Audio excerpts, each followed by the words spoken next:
Fun to do.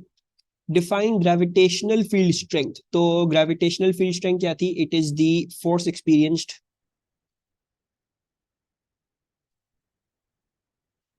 per unit mass by a mass placed in a gravitational field. Actually, now, next question. एक second. An isolated planet is a uniform sphere of radius this much. Its mass is this much, and it may be considered to be a point mass, जिसका mass सारा concentrated उसकी center में. The planet rotates about its axis with a period of 24.6 hours. ठीक है जी, तो अपनी axis पे rotate कर रहा है, उसका time period जो है वो 24.6 hours. For an object resting on the surface of the planet at the equator, calculate to three significant figures the gravitational field strength. तो gravitational field strength कैसे calculate करेंगे? Any ideas? The gravitational field strength का formula था gm over r square. So g equals to gm over r square. So g क्या है? G is 6.67 into 10 to the power minus 11.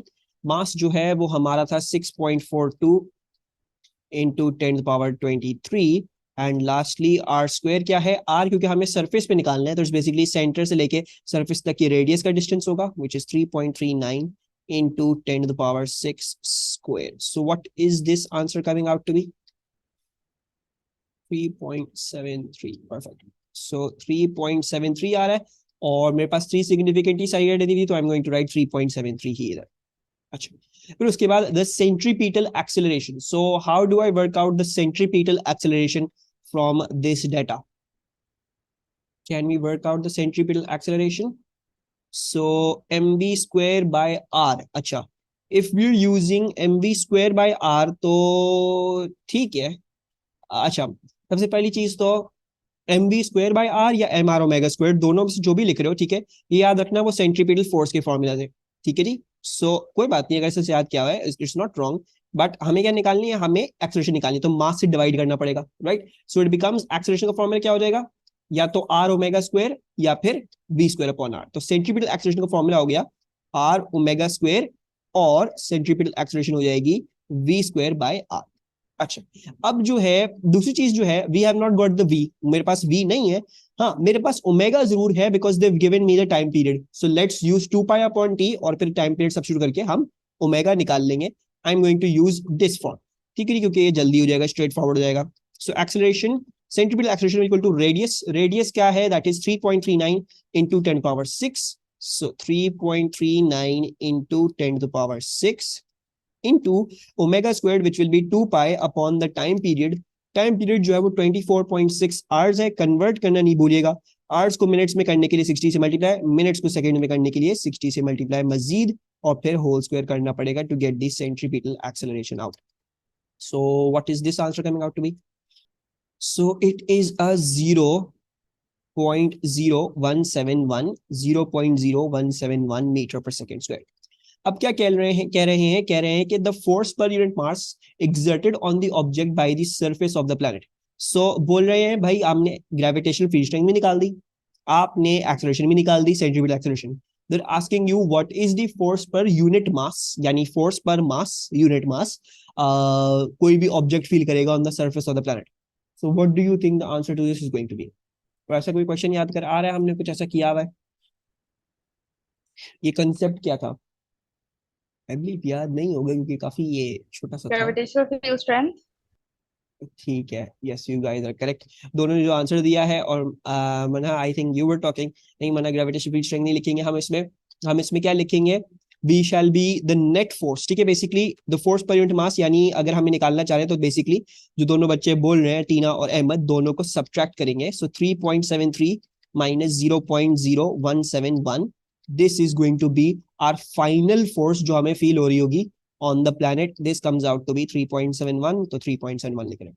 अच्छा, इसको जरा समझ भी लें कि ये कॉन्सेप्ट क्या है, ये क्यों होता है, ये व्हाट इज दिस, ये क्या हो रहा है. ठीक है, तो बेसिकली देखो, बात समझो कि ना, जब कोई चीज अर्थ पे रखी हुई है, when something is on the earth. Yes, let's suppose this is this object that is on the earth.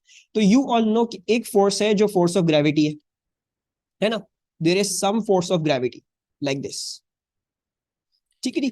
और डेफिनेटली क्या है, डेफिनेटली जब ये कांटेक्ट में अर्थ के साथ, मैं ऐसे कोई और केस की बात नहीं कर रहा जब ये कांटेक्ट में नहीं है, I am talking about the case जहां पे ये कांटेक्ट में है, ठीक है, ओनली दोज क्वेश्चंस में अप्लाई करता है ये.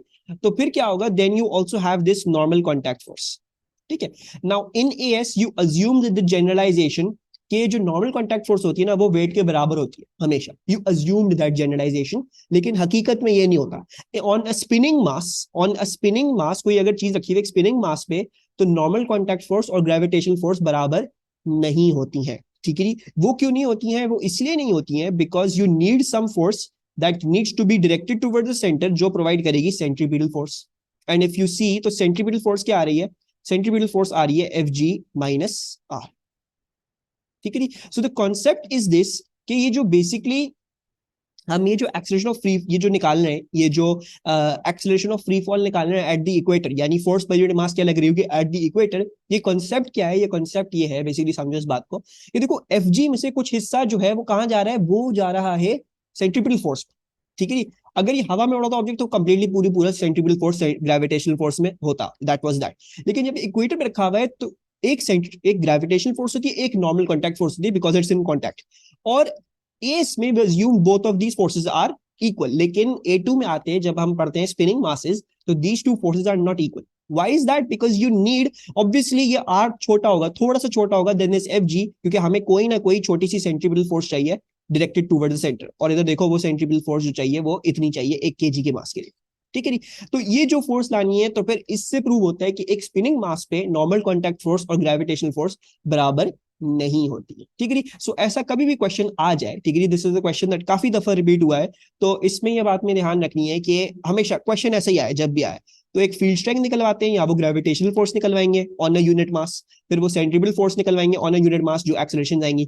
ठीक है, एंड देन फिर उनको सब्ट्रैक्ट करोगे तो फिर आएगी वो जी की वैल्यू, जो नेट जी होगा या जो फोर्स पर यूनिट मास होगा, जो हमें उस वक्त निकालना होगा. ठीक है, so keep this thing in the head. और दूसरी बात, ये सिर्फ कॉन्टैक्ट पे होगा. अगर ये सैटेलाइट होती है, सैटेलाइट में ऐसी कोई कहानी नहीं, क्योंकि सैटेलाइट में नॉर्मल कॉन्टैक्ट फोर्स नहीं हो सकती, because it's flying above the earth, it's not in contact. ठीक है, अच्छा इधर आ जाओ. An ideal gas has volume this much at a pressure of this much and a temperature of this much as shown in figure 2.1. ये लिखा हुआ. The gas suddenly expands to a volume of this much. During the expansion, no thermal energy is transferred. तो उस process का क्या नाम था जिसमें थर्मल एनर्जी ट्रांसफर नहीं होती? What was that process called? किसी को याद है उसका नाम? Abiotic process. Adiabatic, not abiotic. Adiabatic process बिल्कुल सही है. The final pressure of the gas is this at pressure TF as shown in figure 2.1. ये इधर लिखा हुआ. ठीक है, show that the number of gas molecules is 6.6 into 10 to the power 23. So कैसे दिखाऊं कितने number of gas molecules मेरे पास है? PV is equal to NKT. Very good. So we are getting PV equals to NKT. We are not going to use NRT. NRT भी इस्तेमाल कर सकते हैं, फिर उसके अंदर एक स्टेप आ जाएगा मोल्स को पार्टिकल में, इधर सीधा सीधा पार्टिकल्स में ही कर लोगे. P क्या है? P जो था, I am going to use this because data set ये है पूरा 8.5 × 10⁵. वॉल्यूम क्या है? That is 3.1 × 10⁻³ metre cube. So no conversion required. N निकालना है, Boltzmann constant, you can check it आगे से, 1.38 × 10⁻⁻³ है. एंड T जो है वो है 290 केल्विन, थर्मोडायनामिक टेम्परेचर रहेगा. So can anyone confirm, is this working out to be a 6.6 × 10⁻23? Yes, very good Ajia. अच्छा फिर आ जाओ इधर. Show that the final temperature of the gas is 190 Kelvin. So how do I show कि जो final temperature है ये TF, this is 190 Kelvin? Any ideas? How do I calculate this final temperature? ये point box लगा लेते हैं, लेकिन इस बार टेम्परेचर को अननोन रख लेते हैं. Yes, easy peasy.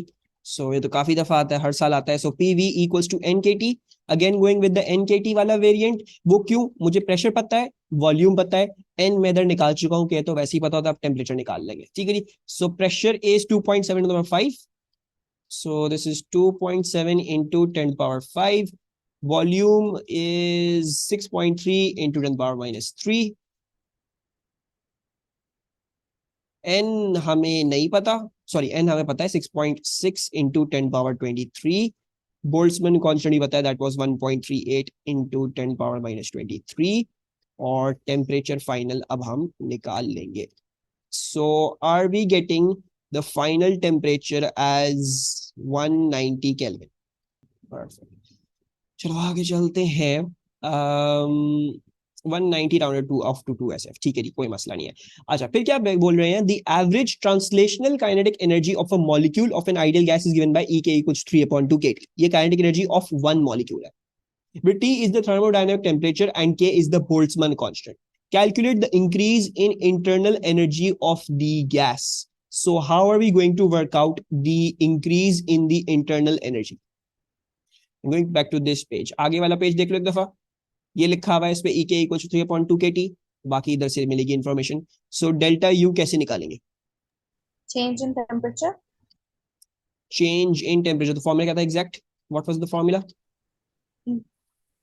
3/2 kT. Very good जी हाँ, बिल्कुल सही. So 3/2 NK delta T. ठीक है जी, बिकॉज हमें पूरी गैस का निकालना है. Very good. अच्छा, now delta Sir, U. translational kinetic energy क्या होता है? ट्रांसलेशनल काइनेटिक, जैसे ट्रांसलेशन होती है, Translation. Translation means from one point two another, moving from one point two another. ठीक है, तो एक पॉइंट से दूसरी जगह जाने में क्या काइनेटिक एनर्जी उसकी. अच्छा, डेल्टा U = 3/2. N जो है वो 6.6 इंटू 10 पावर 23 था. ये 1.38 इंटू 10 पावर-23 था. टेम्परेचर का डिफरेंस क्या हुआ है? 290 से 190 गए, यानी हमारे पास 100 केल्विन का डिफरेंस आया. So what is the value for delta U working out to be? 13662, 1366.2, 1366.2. Very good. Ahmad ने डू सिग्निफिकेंट भी करके दे दिया क्योंकि हम 2 से चल रहे थे. अच्छा, but the question to you is 1400 लिख दूं? सही है, छोड़ दूं? हो गया पूरा क्वेश्चन? या was there something that we need to check? Minus का साइन. Yes. So always जब भी थर्मोडायनेमिक्स के क्वेश्चंस कर रहे हो, आंसर का भी पॉजिटिव नेगेटिव खुद नहीं आएगा, खुद लिख के आना पड़ेगा ये. तो we know that the temperature decreased 290 से 190 गए, तो it was a negative delta T, right? Your temperature decreased, so your internal energy must have also decreased. So specifically write this as a negative 1400. ठीक है. तो ये जो बोल रहे हैं इंक्रीज इंटरनल निकालो, असल में इंक्रीज नहीं है, ये डिक्रीज है. तो हमें स्पेसिफाई करके आना है कि डिक्रीज हुआ है. अच्छा, use the first law of thermodynamics to explain why the work done on the gas during expansion is equal to the increase in internal energy. I believe ये सबसे आसान क्वेश्चन होगा. So delta U equals to Q plus W. उन्होंने हमें बोला था A direct process है, Q was 0. So as Q is 0, या फिर ये बोलते हैं कि as heat energy transfer, यानी Q is 0. So therefore delta U equals to W, which is the work done on the gas. Let's just write that. उन्होंने बोला हुआ. ठीक है, वैसे तो ये work done by the gas होगा क्योंकि -1400 था, तो ये -1400 में ही आएगा वर्क. तो it was work done by gas, expand करिए. ठीक है. So I just go which is work done by the gas. So let's just write that. So ये हो गया हमारा ये वाला क्वेश्चन. Pretty easy, pretty straightforward. ठीक है, इतना मुश्किल नहीं था ये. आगे चलते हैं. अब आ जाओ सिंपल हार्मोनिक मोशन पे. A U shaped tube contains some liquid. The liquid column in each half of the tube is L as shown in figure 3.1. The liquid columns are displaced vertically. The liquid then oscillates in the tube. The liquid levels are displaced from the equilibrium positions as shown in figure 3.2. ठीक है जी. तो equilibrium position से इधर x बढ़ाया तो इधर x नीचे चला गया, और इसको छोड़ेंगे तो x इस तरह से होता रहेगा ये. ठीक है. The acceleration of A in the tube is related to the displacement x by the expression A equals to minus g over Lx, where g is the acceleration of free fall. Explain how the expression shows that the liquid in the tube is undergoing simple harmonic motion. So how does this expression prove simple harmonic motion? Acceleration is opposite in direction. बिल्कुल ठीक. और 3 marks लिखने हैं, 3 marks की चीजें लिखनी है. Negative sign, ठीक है. GL constant, very good. तो जो बातें हो गई सब हो गई. सबसे पहले तो ये प्रूव कर दो कि GL कांस्टेंट है, तो acceleration directly proportional to x आया. Negative sign shows what does it show? It shows opposite direction, और जी अपॉन एल कांस्टेंट आने की वजह से टाइम पीरियड भी कांस्टेंट आएगा, तो यानी सिंपल हार्मोनिक मोशन की तमाम चीजें हो गई हमारे पास ये प्रूफ। ठीक है जी। So let's write this down, g over l is constant, so acceleration is directly proportional to minus x, thus simple harmonic motion as acceleration is directly proportional। ठीक है, ये सिर्फ लंबी इसलिए कर रहा हूँ, वैसे तो ये लाइन ही काफी होनी चाहिए थी, लंबी क्यों कर रहा हूँ, 3 मार्क्स लिखे हैं। The simple harmonic motion are acceleration and as acceleration directly proportional to displacement,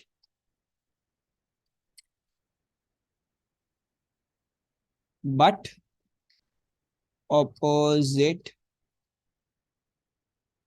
in direction to it। ठीक है जी, आई बिलीव बस इतना लिखेंगे मेरे हिसाब से, ठीक है, काफी है। The length L of each liquid column is 18 centimeter. Determine the time period T of the oscillations। Actually, ये सब दिया हुआ है आपको। ठीक है जी, the length L of each liquid column is 18 centimeter. Determine the time period of the oscillations। कैसे निकालेंगे? G over L equals omega square. Very good, ठीक है जी। तो मना बोल रही है भाई ये जो है वो acceleration equals to minus omega square x वाली है। सो ओमेगा स्क्वायर जो है वो जी अपॉन एल है, सो देन शी सेज भाई omega square equals to g upon l, so that means के 2 pi over t whole squared will equals to g over l. Let's do this एक ही step में। I am going to square root this side, I am going to square root this side, और फिर एक काम करते हैं कि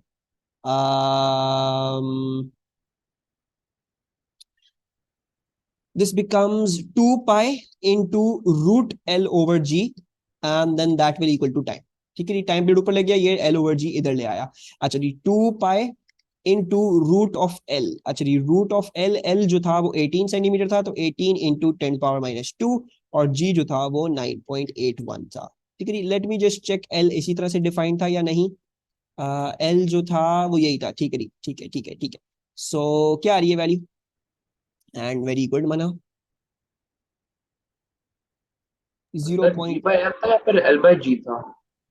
क्या था?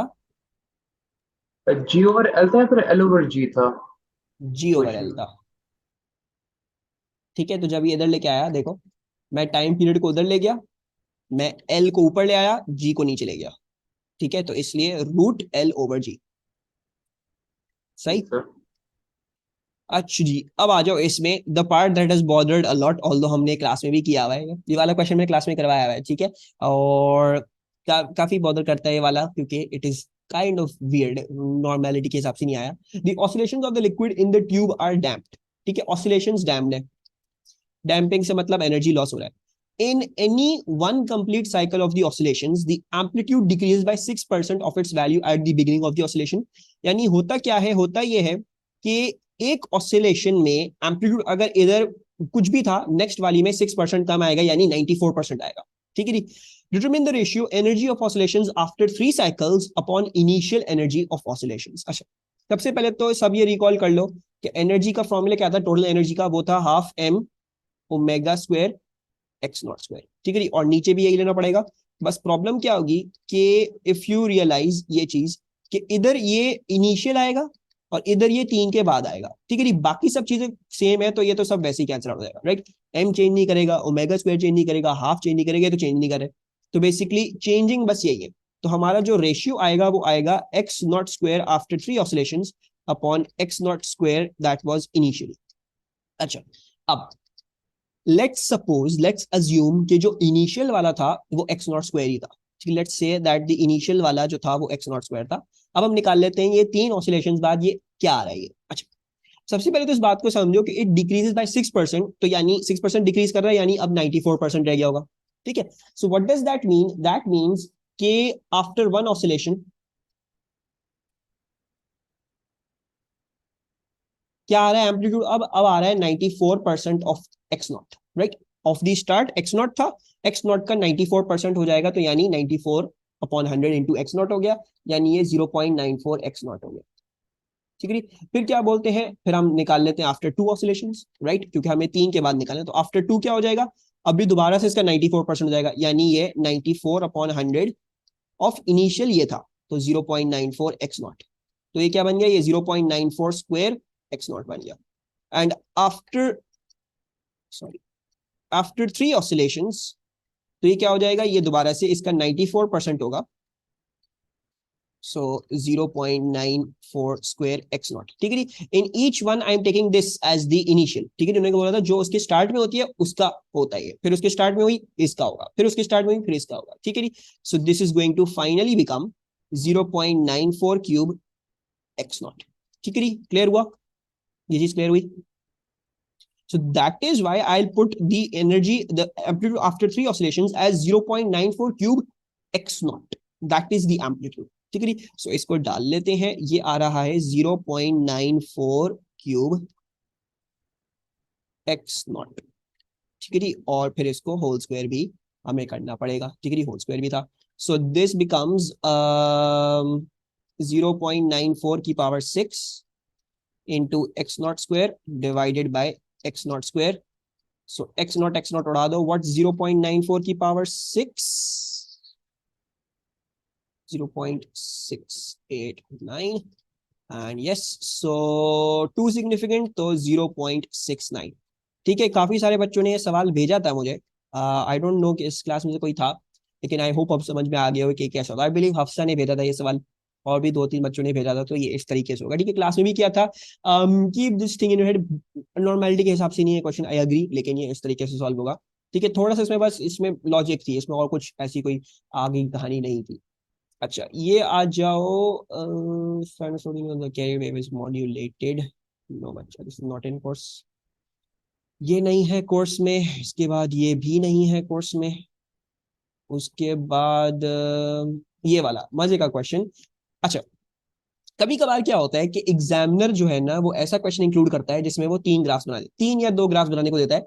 इस क्वेश्चन में देखोगे, इस क्वेश्चन में किसी भी टॉपिक से उन्होंने उठा के ग्राफ्स दे दिए। ठीक है जी, तो क्या दिया देखो, एक पोटेंशियल वाला ग्राफ दिया हुआ है, एक क्वांटम फिजिक्स वाला ग्राफ दिया हुआ है, और एक रेडियोएक्टिव वाला ग्राफ दिया हुआ है। ठीक है, तो एग्जामिनर ये भी कर सकता है, और आई बिलीव एक दफा इसमें हुआ है और इसमें एक दफा इससे पहले भी ये कभी हुआ है।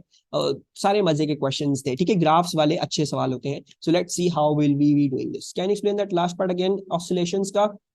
जी टीना, आई कैन। टीना बेसिकली देखो कि यू डू रियलाइज एनर्जी कैसे निकलती है, half m omega square x naught square से निकलती है ना, राइट। अब तुम देखना है तुम्हें, basically half m omega square तो कांस्टेंट रहेगा, दैट्स नॉट चेंजिंग, तो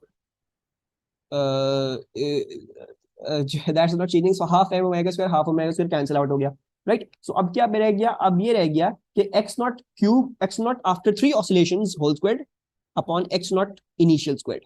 ठीक है, अच्छा वो क्या बोलते हैं, बोलते हैं 6% से हर ऑसिलेशन में डिक्रीज करता है, राइट। सो एक ऑसिलेशन के बाद अगर 6% डिक्रीज किया, तो यानी नेक्स्ट वाला एम्पलीट्यूड क्या रह गया, वो 94% रह गया, तो 94/100 ऑफ एक्स नॉट रह गया, यानी 0.94।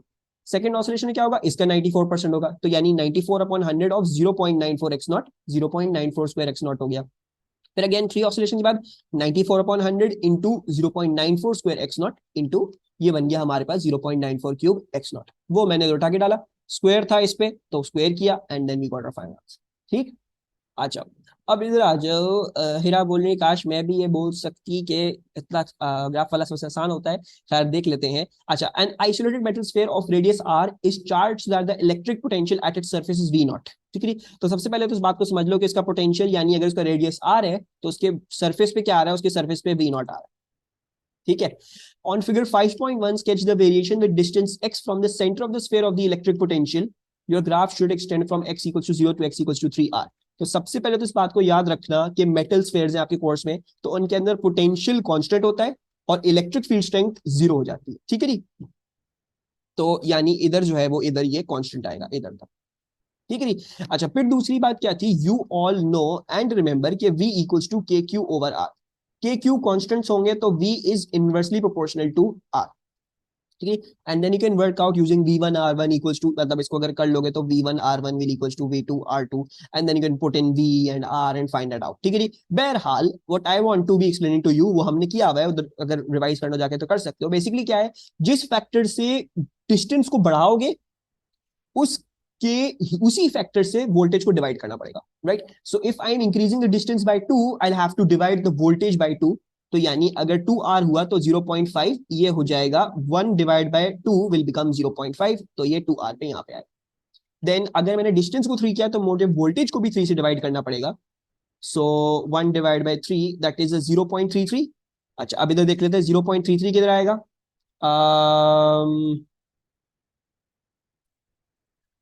ये कितने बॉक्सेस हैं, this is 5 10 15, I believe 15 boxes हैं, 1 2 3 4 5 15 बॉक्सेस हैं। तो 0.5 डिवाइड बाय 15 यानी एक बॉक्स 0.03333 का है। ठीक है जी। सो हमें 0.333 निकालना है, तो 0.33333 divide by answer we are getting तकरीबन 10 बॉक्सेस पे ये बनेगा 0.33। So let's count 10 boxes, 5 and then 10, ये आएगा यहां तक। ठीक है। So this graph is going to be something like this. ठीक है जी। ये वाला स्ट्रिक्टली पोटेंशियल ग्राफ है। ठीक है जी। अगर यही चीज वो पूछते हैं नहीं यार इलेक्ट्रिक फील्ड स्ट्रेंथ वाला ग्राफ बना के दिखा दो, तो आप क्या करते हैं, you know electric field strength inside of sphere is 0, ये इधर जाती, इस पे ई आ रही होती। फिर अब जिस फैक्टर से डिस्टेंस को बढ़ाते, क्योंकि इलेक्ट्रिक फील्ड स्ट्रेंथ क्या थी, इलेक्ट्रिक फील्ड स्ट्रेंथ थी k q over r square. तो electric field strength is inversely proportional to the distance square. So जिस फैक्टर से डिस्टेंस को बढ़ा रहे हो उसी के फैक्टर से स्क्वायर किए, उसी के फैक्टर को स्क्वायर करके उससे फिर इलेक्ट्रिक फील्ड स्ट्रेंथ को डिवाइड करना पड़ता। तो यानी अगर 2R करता मैं तो इलेक्ट्रिक फील्ड स्ट्रेंथ 4 से डिवाइड होती, यानी आ जाती 0.25 पे। एंड देन 3 से कर रहा हूं तो मुझे फिर 9 से डिवाइड करना पड़ता उसके, तो फिर वो वैल्यू आती। ठीक है। So keep these things in your mind, in your head. ये चीजें ग्राफ्स वगैरह रिवाइज कर लेना एग्जाम से पहले, so that you don't have any problems. Yes, gravitation का भी सेम ग्राफ होता है, बस ग्रेविटेशन और उसमें फर्क क्या है, ग्रेविटेशन और उसमें फर्क ये है कि जो ग्रेविटेशनल पोटेंशियल ग्राफ है why g f inside of sphere, नहीं मना, सबसे पहली बात तो ये है कि I am not talking about the gravitational field strength, मैं इलेक्ट्रिक फील्ड स्ट्रेंथ की बात कर रहा था। Electric field strength is 0 inside the sphere. Why is that वो समझाता हूँ थोड़ी देर में, लेकिन this is just learn this. अच्छा दूसरी बात ये कि जो तीन आपके लिए पोटेंशियल के भी सेम होते हैं, yes, for the region outside they are same, outside of the charge, outside of the sphere they are same. Inside में ग्रेविटेशनल पोटेंशियल का ग्राफ जो है वो ऐसा बनता है, it's something like this, gravitational potential graph. ठीक है, it is a straight line down to 0। और जो ग्रेविटेशनल फील्ड स्ट्रेंथ का होता है वो ऐसा हमारे पास ये यू बनता है, इट्स समथिंग लाइक दिस, कुछ इस तरीके से बन रहा होता है। So that is a quadratic curve. ठीक है जी। बहरहाल ये ग्रेविटेशनल फील्ड स्ट्रेंथ की अंदर की कहानी पता जरूरत नहीं है, सिर्फ ग्रेविटेशनल पोटेंशियल का बताना चाहिए कि वो इनसाइड ऑफ द स्फीयर ऐसा है। ठीक है, you just need to know that. अच्छा बाकी आ जाओ कि जो मना पूछ रही है कि वो, अच्छा वो मना इसलिए होता है बिकॉज आपके कोर्स में सिर्फ मेटल वाले चार्जेस है। ठीक है जी। तो मेटल वाले चार्जेस में ये होता है कि when you are looking inside of the sphere ना, जब आप inside of the sphere देख रहे होते हो, let's say आप यहाँ पे देख रहे होते हो, तो ना because of the charges जो है वो metals में flow कर सकते हैं। ठीक है, so they can flow on the metal। ठीक है, वो मेटल पे फ्लो कर सकते हैं, कहीं पे भी होना चाहे वो हो सकते हैं। तो उसकी वजह से जो नेट फोर्स अप्लाई होती है ना एट द सेंटर, वो हमेशा 0 ही आती है। ठीक है, because charges can flow around. अगर तो प्लास्टिक होता है कुछ, तो चार्जेस फ्लो नहीं, मतलब एक जगह कन्फाइंड होते हैं। ठीक है, इसमें charges can flow around anywhere. तो उसमें जो नेट आता है ना, उसमें नेट ये आता है कि उसमें हर जगह से या तो पुल या तो पुश, वॉट एवर, जो अगर पॉजिटिव चार्ज हो नेगेटिव चार्ज हो, वो जो भी हो वो इक्वल अप्लाई कर रहा होता है। तो इसकी वजह से क्या होता है, ओवर दी होल स्फीयर वो फिर फोर्स 0 हो जाती है एट दी सेंटर, और मतलब एवरीवेयर अराउंड दैट वो फिर भी 0 हो जाती है। तो फिर इट बिकम्स ऐसे हमारे पास वो वहां पे इलेक्ट्रिक फील्ड स्ट्रेंथ 0 हो जाता है। ठीक है, that is only the case, ये याद रखना है। Electric field strength inside of a metal sphere जो हमारे कोर्स में सिर्फ वो 0 हो जाती है। Potential inside of a sphere is constant. Potential कौन सा, इलेक्ट्रिक पोटेंशियल। ठीक है, gravitational potential inside of a sphere is a straight line to the origin. और gravitational field strength inside of sphere वो कोर्स में नहीं है, लेकिन that is a quadratic curve down to the origin. ठीक है जी। तो ये कुछ चीजें हैं, go do look at the PDF, अगर ये सब चीजें करनी है वो वहां पे सब कुछ मैंने करवाया हुआ है। अच्छा अब इधर आ जाओ, photons having a wavelength are incident on a metal surface। the maximum wavelength for which there is emission of electrons is lambda naught. For photons of wavelength lambda naught over 2, the maximum kinetic energy of the emitted electrons is Emax. On figure 5.2, sketch the variation with lambda of the maximum kinetic energy for the values of wavelength between lambda equals to lambda naught over 3 and lambda equals to lambda naught. ठीक है जी. So very hard question, काफी सारे बच्चों को मुश्किल लगा था. सबसे पहले तुमने क्या बोला, उन्होंने बोला है लैम्डा नॉट ओवर 2 पे Emax आता है. लैम्डा नॉट ओवर 2 पे हमारे पास यहाँ पे Emax और ये एक पॉइंट तो हम मार्क करके आ गए, ये तो हमें कर लेंगे हम इसको. अच्छा, अब आ जाओ. सबसे पहले तो ये ग्राफ की शेप कैसी होगी. Let's first of all deduce the shape of the graph. So if we do see, तो Emax क्या आ रहा है. Emax you know is hc upon lambda I minus hc upon lambda not. Lambda वाली क्यों है, बिकॉज लैम्डा के साथ ढूंढना है variation. Now if you see, जिन जिनको मैथ्स आती है उनके लिहाज से भी समझा रहा हूँ, जिनको मैथ्स नहीं आती है उनके लिए भी और थोड़ा सिंपलर करके समझाऊंगा. जिन जिनको मैथ्स आती है, सबसे पहले तो जिसको जो भी आता है, ठीक है जी, सब ये तो समझते होंगे कि ये चीज कांस्टेंट आएगी. H कांस्टेंट, C कांस्टेंट, जो थ्रेशोल्ड वेवलेंथ होती है फॉर अ मेटल वो भी कांस्टेंट. इसका मतलब क्या हुआ, ये चीज कांस्टेंट है. ठीक है जी. सो जो नॉन मैथ स्टूडेंट्स हैं वो इस बात को समझें कि क्योंकि वो चीज कांस्टेंट है, वो हम हटा नहीं सकते ऐसी, वो हम हटा नहीं सकते ऐसी, लेकिन फॉर द टाइम बीइंग अगर हम उसको इग्नोर करें, अगर उसको इग्नोर करें, तो this graph is going to be like this, क्योंकि इधर भी HC क्या है, वो भी इधर कांस्टेंट है. सो बेसिकली क्या होगा, ये एक रेसिप्रोकल ग्राफ होगा. रेसिप्रोकल ग्राफ कैसा होता है, ऐसा होता है. इट्स समथिंग लाइक दिस, जो आपने अभी ऊपर बना के आया ऐसा ही होता है. It will be a reciprocal graph. तो उसकी शेप ऐसी है. ठीक है, तो ये कांस्टेंट है, इसको हमने इसलिए अभी फिलहाल निगलेक्ट कर दिया for the non math students. और जो मेरे मैथ्स के बच्चे हैं वो इस बात को समझ जाए कि दिस इज बेसिकली क्या हो रहा है. जो मैथ्स के स्टूडेंट्स जिनको मैथ्स आती है उनको याद आ जाएगा. अगर ये रेसिप्रोकल ग्राफ है, if you have a reciprocal graph, this is a function. Function में अगर कुछ चीज सब्ट्रैक्ट कर दूं पूरी फंक्शन में से, तो फंक्शन क्या होता है, it translated in the y axis, तो ये नीचे आ जाती थी. ठीक है, तो ऐसा कुछ होता था. तो अभी यही होगा, it will get translated downwards. ये जो फंक्शन है हमारी ट्रांसलेट हुई होगी डाउनवर्ड्स. पूरा रेसिप्रोकल ग्राफ नहीं बन रहा होगा, कोई ना कोई एक्स इंटरसेप्ट आ रहा होगा, हमें उस एक्स इंटरसेप्ट से ज्यादा बढ़ के बनाना है. ठीक है, तो ये चीजें हैं जो हम देख रहे होंगे. अच्छा, तो ये इतनी कहानी हो गई हमारी. अच्छा, now the second thing that you know is कि आपकी जो थ्रेशोल्ड वेवलेंथ थी वो क्या थी. थ्रेशोल्ड वेवलेंथ वो वेवलेंथ थी जिससे कम फोटो इलेक्ट्रिक इफेक्ट होता था. राइट, यानी इस बात का मतलब ये हुआ कि जब लैम्डा नॉट होता है, यानी थ्रेशोल्ड वेवलेंथ होती है, उससे जब भी कम होती है वेवलेंथ, तो फोटो इलेक्ट्रिक इफेक्ट होता है. राइट, तो इसका मतलब क्या हुआ कि अगर हम लैम्डा नॉट से छोटे होंगे तो फिर उसका मतलब क्या होगा, उसका मतलब फिर होगा फिर हमारे पास ये Emax आना शुरू होंगे ना. लैम्डा नॉट तो वो लिमिट है जिसपे हमारे पास ये सब चीजें आ रही. Lambda naught is the limit जिसपे Emax 0 होगी ना. दिस इज दी बिल्कुल लिमिट है, उससे छोटा करोगे तो Emax आना शुरू होगा. Right, so basically because this is threshold wavelength, तो this is the energy minimum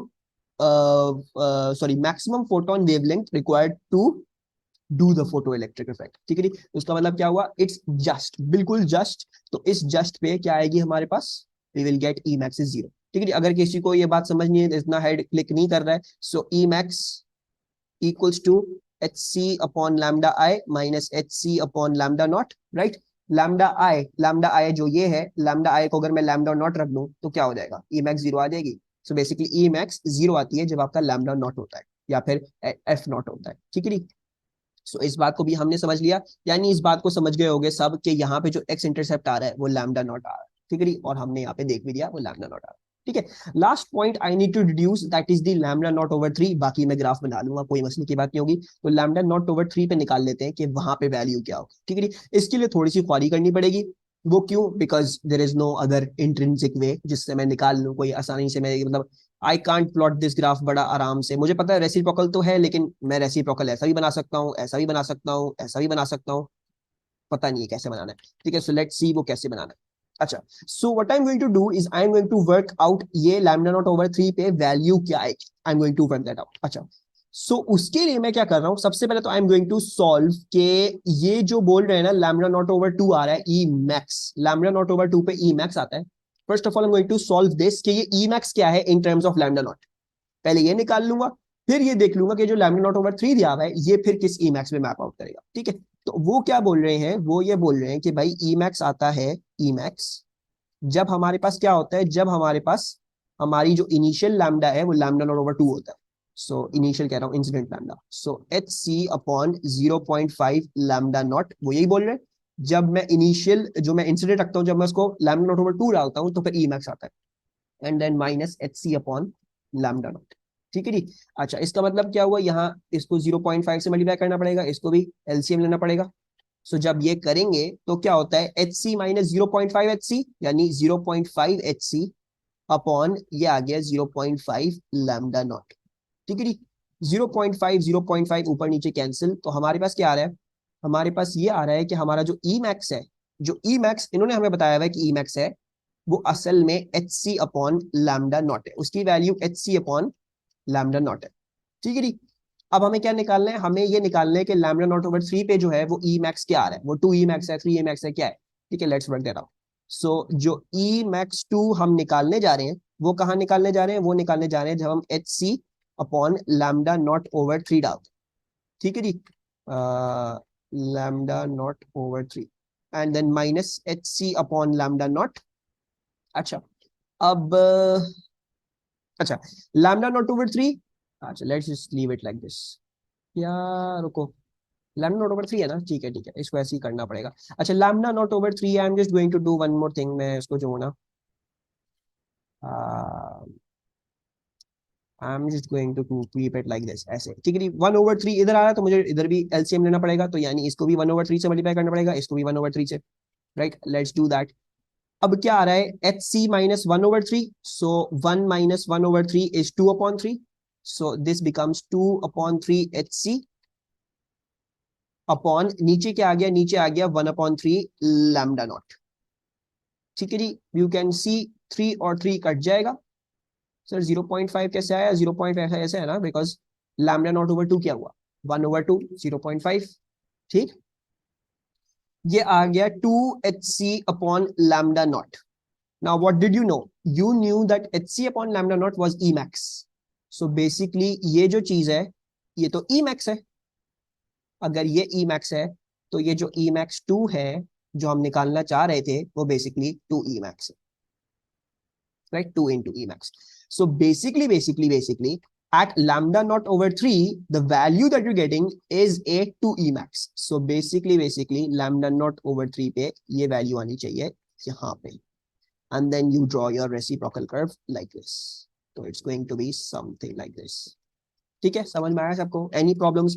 कोई चीज क्लियर करूँ, कहीं भी लॉस्ट हुआ तो बताओ, मैं दोबारा से एक्सप्लेन कर देता हूँ, या इफ यू ऑल वांट तो थोड़ा सा जल्दी से गो ओवर कर देता हूँ इस पे सबके लिए।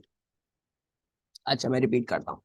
अच्छा, तो द फर्स्ट थिंग्स फर्स्ट, ठीक है जी, सबसे पहले तो ये रियलाइज करो कि रेसिप्रोकल कर्व होगा ये। ठीक है जी, वो कैसे रियलाइज किया, वो ऐसे रियलाइज किया क्योंकि ई मैक्स की जो इक्वेशन होती है वो होती है H C upon lambda i. E max H C upon lambda I minus H C upon lambda naught है। You all know H C तो कॉन्स्टेंट होता है, लैम्डा नॉट भी कॉन्स्टेंट होता है फॉर एनी टारगेट मेटल, तो this whole thing is a constant. ठीक है जी, मतलब बात को सिंपली अगर समझोगे तो ये रेसिप्रोकल कर्व होना है, अगर एच सी और लैम्डा नॉट कॉन्स्टेंट है तो ये तकरीबन रेसिप्रोकल कर्व की तरह होगा।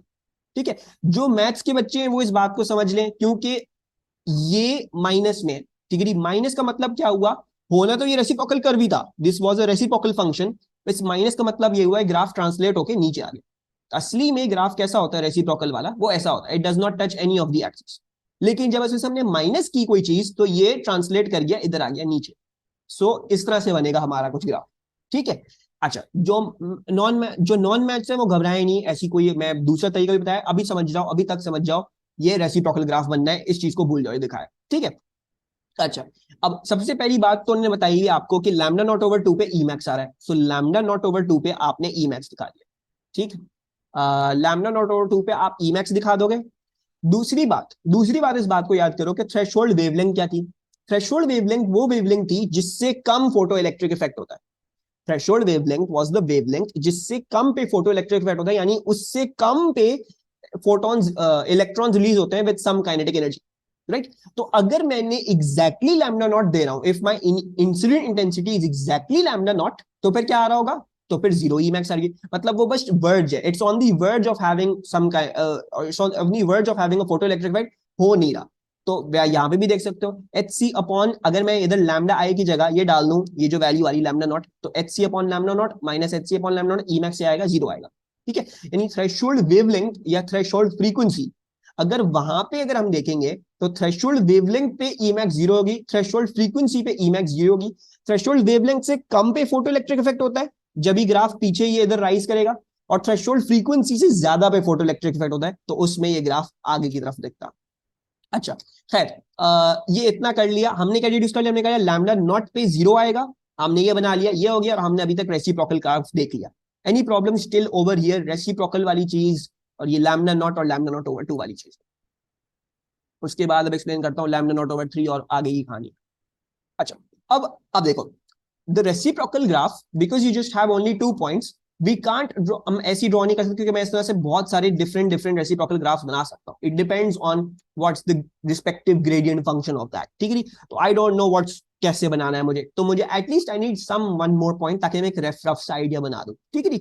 अच्छा, now what did I do, देखो बात इस बात को समझो कि लैम्डा नॉट ओवर 3 पे जो आ रहा है, कुछ ना कुछ टाइम्स ई मैक्स आ रहा होगा। क्यों क्यों ऐसा क्यों बोल सकता हूँ, क्योंकि पूरी एक्सिस ही आपको ई मैक्स ही टर्म में दी है, ठीक है। सो इफ उन्होंने बोला हुआ है लैम्डा नॉट ओवर 2 पे ई मैक्स आ रहा है, ठीक है, तो लैम्डा नॉट ओवर 3, देखो लैम्डा नॉट तो दोनों में ही है। अगर मैं ये निकाल लूं कि what is this E max actually, कि ई मैक्स हकीकत में क्या है, अगर मैं इसको एक मीनिंग दे दूं, याद करो एएस में से कंपैरिजन क्वेश्चन हुआ करते थे कि भाई अभी आपने लैम्डा नॉट ओवर 2 दिया, ई मैक्स आ रहा था, हमने इसको हल्का से चेंज करके ये कर दिया, अब क्या आएगा। तो वो कंपैरिजन वाले सवाल उसमें हम देखते थे वो कैसे करने कैसे नहीं करने। तो व्हाट एम आई डूइंग, मैं क्या कर रहा हूँ, मैं ये कर रहा हूँ कि यार मैं ये निकाल रहा हूँ ये ई मैक्स असली में क्या है, what is this, so that I can get something to compare and work out what is lambda naught over 3।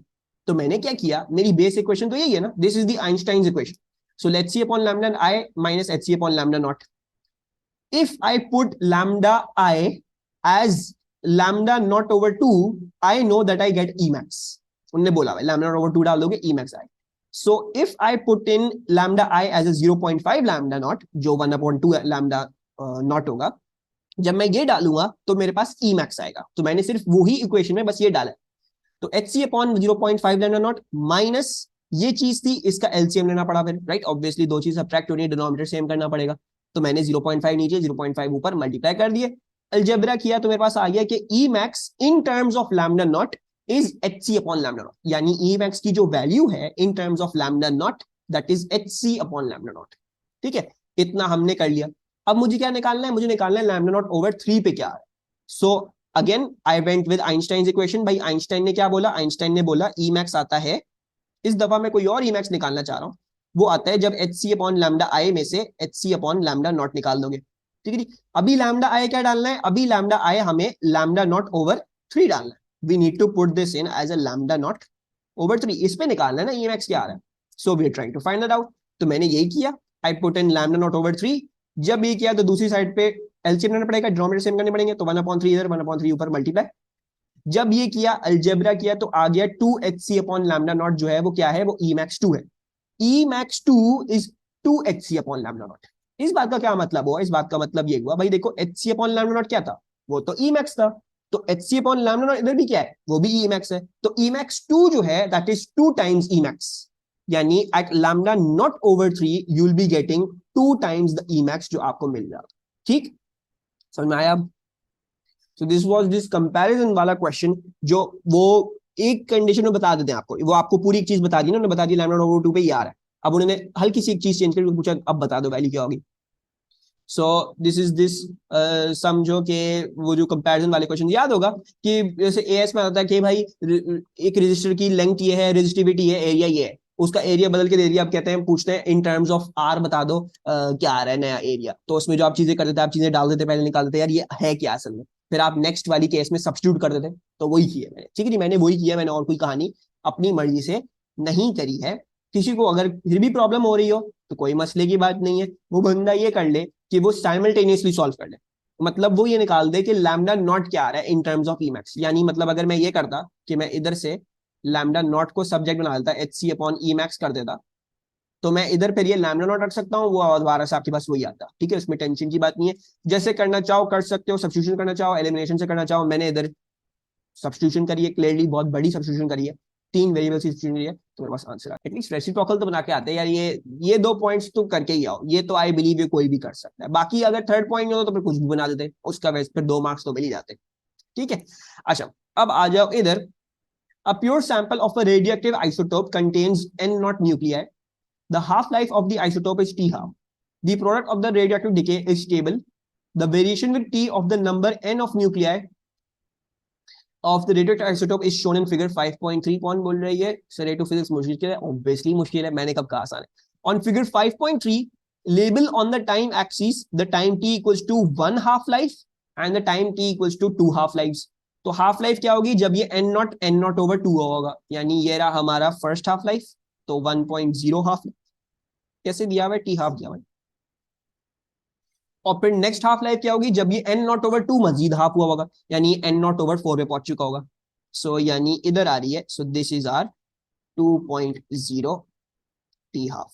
Easy peasy, ये हमने कर लिया आसान सवाल। उसके बाद क्या बोल रहे हैं? sketch the variation with time t of the number of nuclei of the decay product from time t equals to 0 time t equals to t।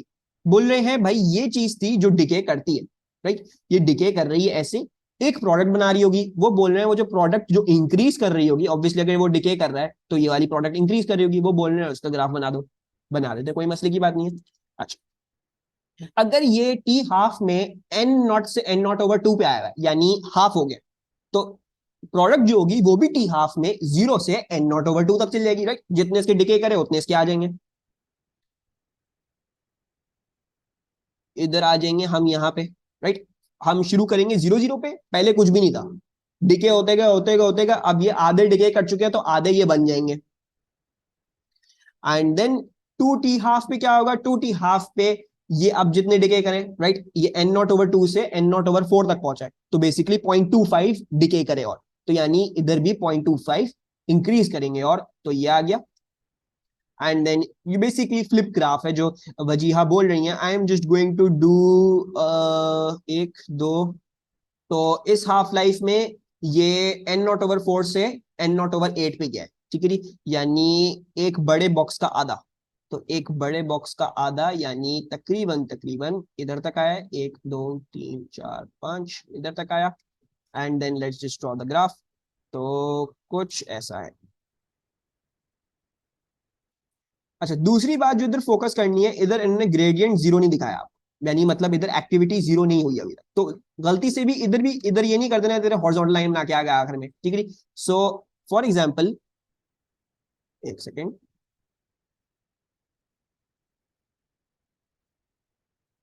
For example this graph will be wrong, क्योंकि आपने इसको क्या दिखा दिया? आपने इसको horizontal करके दिखा दिया, यहाँ हॉरिजॉन्टल नहीं है, ठीक है? तो आपने भी इधर हॉरिजॉन्टल नहीं करके दिखाना, आपने इसको जाते रहने देना है, just draw it like that. ठीक हो गया? ये हो गए हमारे ये सवाल, ये है, ठीक है? क्या बोल रहे हैं? Two flat metal plates are held a small distance apart by means of insulating pads as shown in figure 6.1. Explain how the plates could act as a capacitor. So how could we make this into a capacitor, bhai? Any ideas? तो capacitor को capacitor कैसे बना देते? क्योंकि ये दो plate separated by distance तो है, तो what do I need to do to make it function like a capacitor? Store charge. हाँ, तो how do we make charge accumulate on the plates? What was the तरीका? Connect with the battery. Yes, you apply a potential difference. So apply a potential difference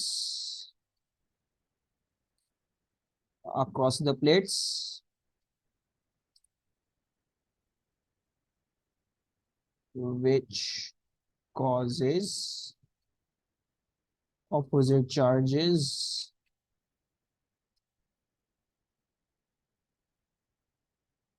to accumulate on either plate and be separated by a distance. And I believe this is okay of an answer. Let's see the mark scheme. Mark scheme भी बोल रही है, mark scheme बोल रही है potential difference applied between the plates causes charge separation, causes energy to be stored. ठीक है जी, सही है। The arrangement in figure 6.1 has capacitance C.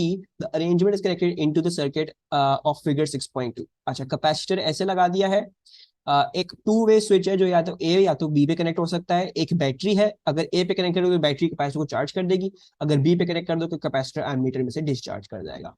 अच्छा, when the two way switches move to position A, the capacitor is charged with the potential difference across it is V, यानी जब इसको A पे रखते हैं तो potential difference के across V हो जाता है। When the switch moves to position B, the capacitor fully discharges through the sensitive ammeter, तो इधर रखते हैं और फिर उधर डालते हैं तो completely discharge कर जाता है। The switch moves repeatedly between A and B so that the capacitor charges and then discharges with frequency F.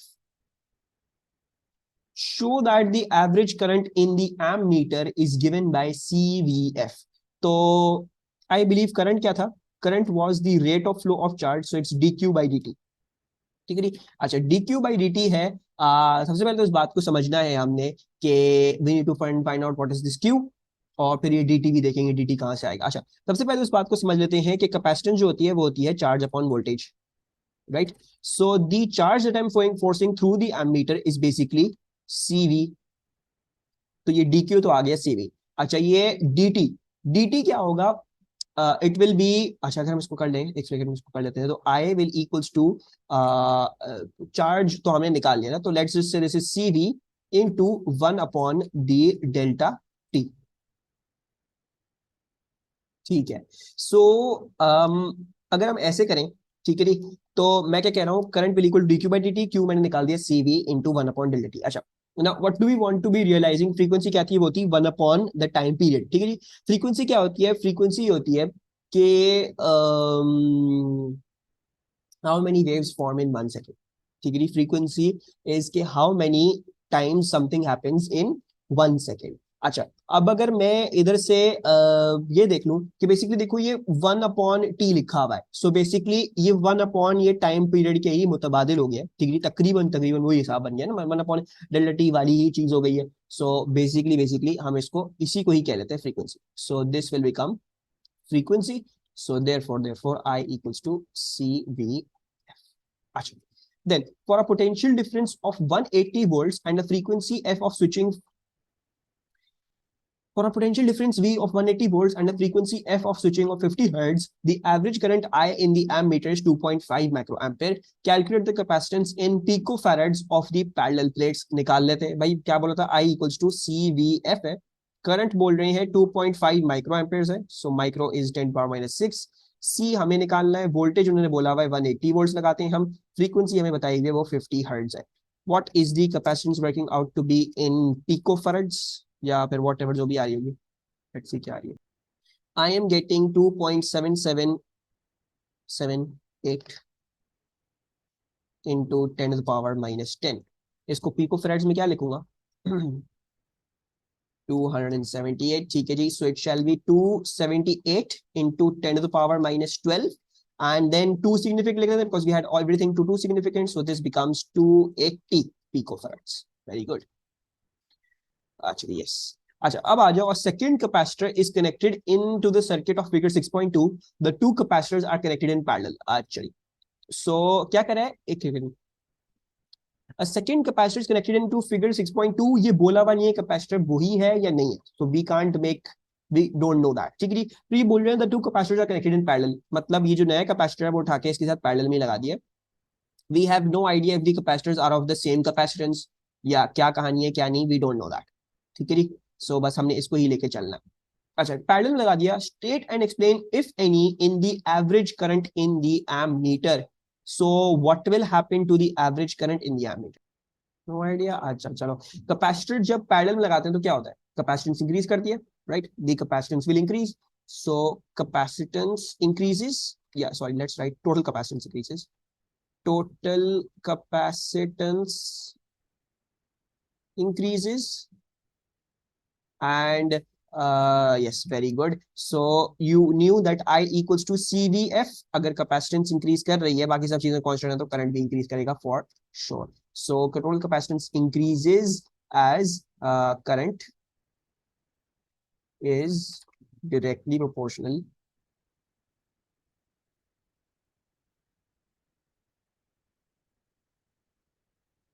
to capacitance in this case। ठीक है, जो हमें फॉर्मूला बताया हुआ है इस तरह से। ठीक है। अच्छा, वजह V will not increase, V अभी वही 180 है कि they have not increased that V। तो वो चेंज नहीं हुआ, वो 180 ही रह रहा है, it's not nothing of that has change, बस ये हुआ है कि कैपेसिटेंस इंक्रीज करिए, करंट इंक्रीज कर गया। ठीक है, अच्छा अब इधर आ जाओ, this is also not in course, let's remove this, और ये भी हटा देते हैं, और डिफाइन मैग्नेटिक फ्लक्स डेंसिटी। तो मैग्नेटिक फ्लक्स डेंसिटी क्या थी? इट, अच्छा ये कहां से आती थी, सबसे पहले तो याद कर लो, it is B is equals to F over I L. ठीक है जी, so B equals to F over I L. उन्होंने करंट का पूछा है ना, करंट का पूछा है, तो करंट का ही तो बोला है, और क्या लिखा है हमने, करंट का ही बोला है ना। Oh sorry, total capacitance increases, बिल्कुल सही, मैंने आंसर की वर्डिंग गलत लिख दी है, thank you for pointing out, मैंने बिल्कुल ही गलत वर्डिंग लिख दी है। Current increases as total capacitance increases,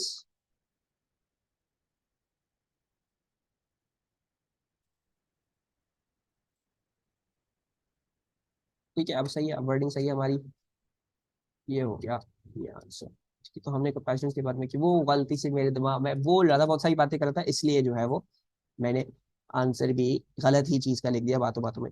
current increases, अच्छा अब आ जाओ इधर, अच्छा मैग्नेटिक फ्लक्स डेंसिटी की डेफिनेशन कहां से आती है, B equals to F over I L. So क्या लिखेंगे, it is the force experienced per unit current, per unit current, per unit length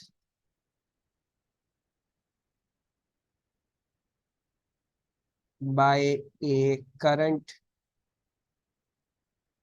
carrying conductor placed perpendicular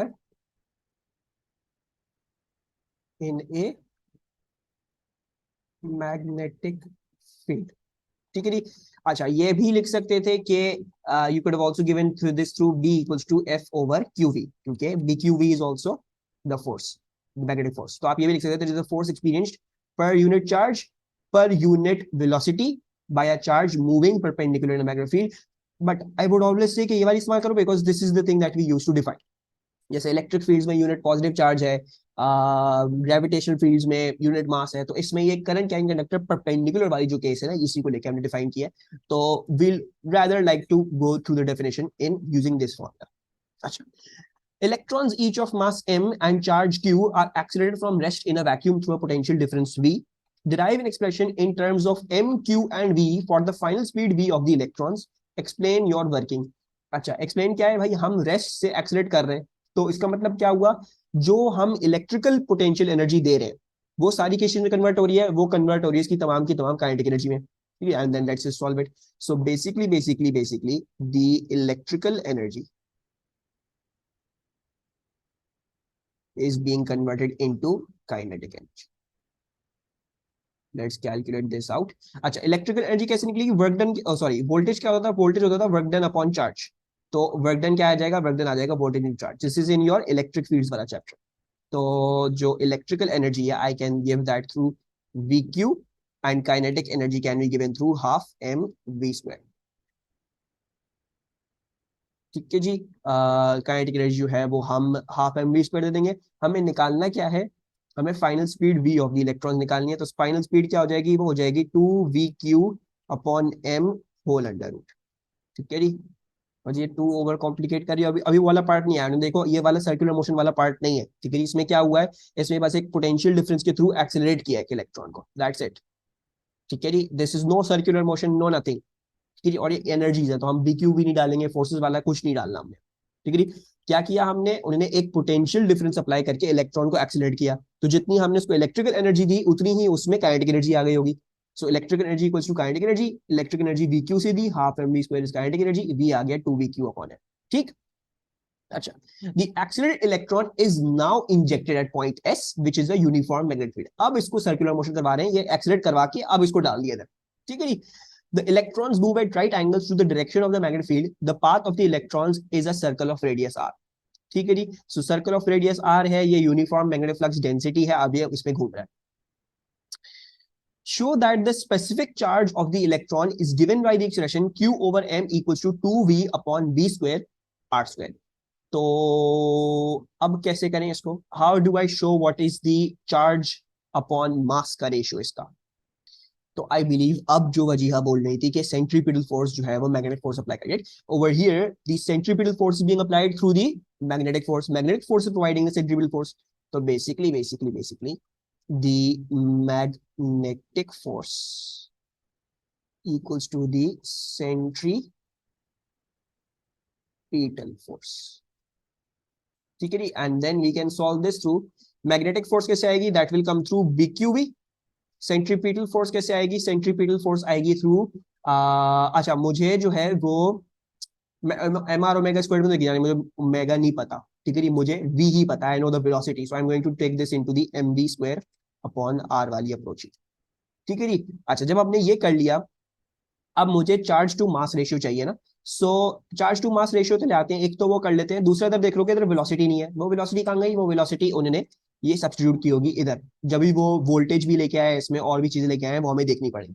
अच्छा सबसे पहले तो ये वेलोसिटी कैंसिल और ये स्क्वायर इसका हट जाएगा. एंड एक काम और कर लेते हैं, बल्कि छोड़ा ऐसे ही रखते हैं इसको B Q, and I am going to take it हल्का सा टुवर्ड द साइड क्योंकि मुझे लग रहा है वर्किंग थोड़ी लंबी होगी. Let's just put this over here. अच्छा ये आ जाएगा B Q equals to M upon R, and then v जो था वो क्या था?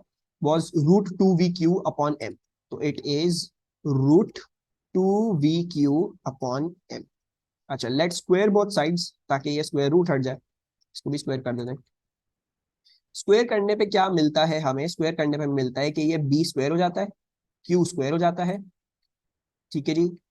m स्क्वायर हो जाता है, r स्क्वायर हो जाता है, और इस पे से स्क्वायर रूट हट जाता है, यानी ये 2vq अपॉन m बाहर आ जाता है. अच्छा नाउ m एंड ये स्क्वायर कैंसिल, q और ये स्क्वायर कैंसिल, और आई बिलीव बस कर लेते हैं.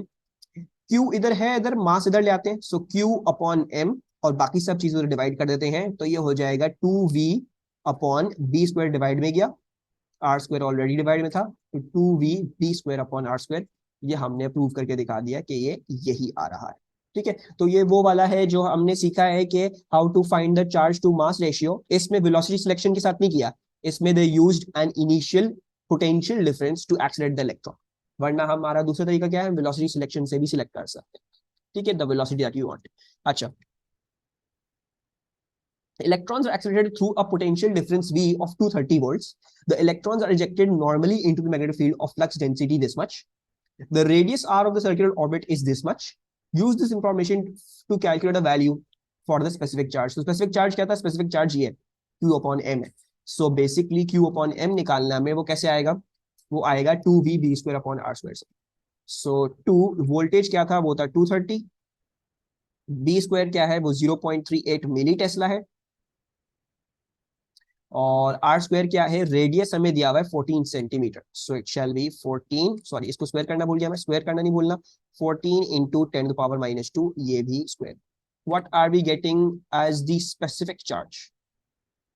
1.6 into 10 to power 11. Now this is a huge specific charge, बहुत बड़ा आ रहा है, काफी बड़ा आ रहा है. खैर 1.6 into 10 to power 11 specific charge. ये चार्ज टू मास आया, ठीक है, चार्ज नहीं आया, चार्ज टू मास आया. अच्छा, suggest why the arrangement outlined in 2 using the same values of B and V is not practical for the determination of specific charge of alpha particles. अच्छा, क्या बोल रहे हैं कि ये कोई चार्ज है, ये ऐसा है, ठीक है, इसका चार्ज ये इस तरह से था, ये इस तरह से घूमा, ये सब हुआ, हमने सब मेजर कर लिया, हमने स्पेसिफिक चार्ज भी निकाल दिया. ठीक है, क्या बोल रहे हैं? अगर हम एक अल्फा पार्टिकल इस्तेमाल कर लें तो why is this not a practical thing to do? Why is this not practical for the demonstration that we need to do? अच्छा, इफ असल में डिफरेंस क्या होगा? अब ये तो चार्ज है, अल्फा पार्टिकल्स का डिफरेंस क्या होगा? दोनों के स्पेसिफिक चार्ज में डिफरेंस होगा, right? So let's first of all see वो स्पेसिफिक चार्ज में डिफरेंस क्या है. Let's see that. अच्छा, अल्फा पार्टिकल जो होता है ना, अल्फा पार्टिकल होता है, उसका मास होता है 4 म्यू और चार्ज होता है 2e. Let's try to find out its specific charge. अगर मैं q अपॉन m कर दूं उसके लिए, यानी मैं इसका 2 इंटू 1.6 इंटू 10 पावर -19 कर दूं, डिवाइडेड बाय कर दूं 4 म्यू, तो कैन एनीवन गिव मी कि इसका स्पेसिफिक चार्ज क्या आ रहा है?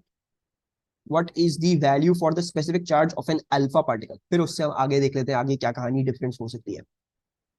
मेरे पास जो अल्फा पार्टिकल का चार्ज टू मास रेशियो आ रहा है ना, वो आ रहा है 4.82 इंटू 10 to the power 1 2 3 4 5 6 7 7 आ रहा है, ये आ रहा है मेरे पास, ठीक है। So I am getting 4.82 into 10 to the power 7.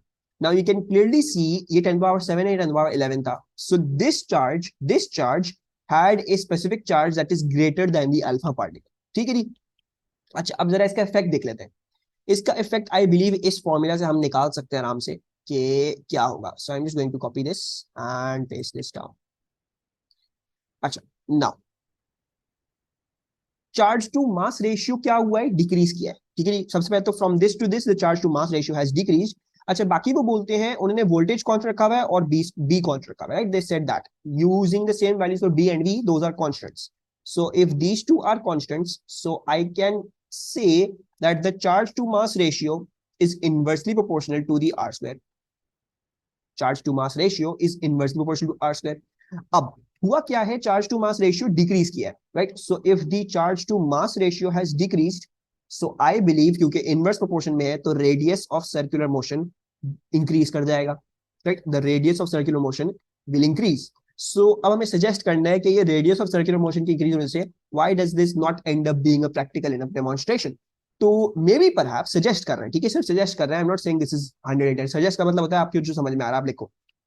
तो मेरे मुताबिक ये होगा कि ये वाला जो चार्ज था, ये क्योंकि इसका चार्ज टू मास रेशियो बहुत ज्यादा बड़ा था ना, तो इसलिए इसका जो रेडियस आता था छोटा था, तो हम देख सकते थे वो radius. We could see that in a uniform magnetic field.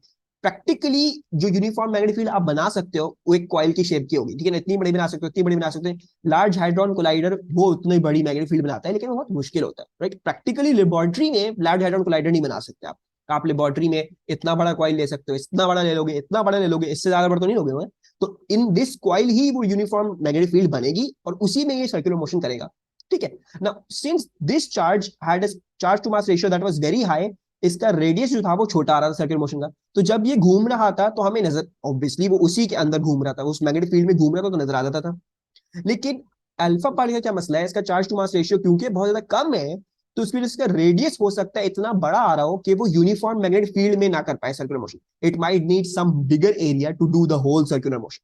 So maybe this is why this might not. What was I saying? I was saying alpha particle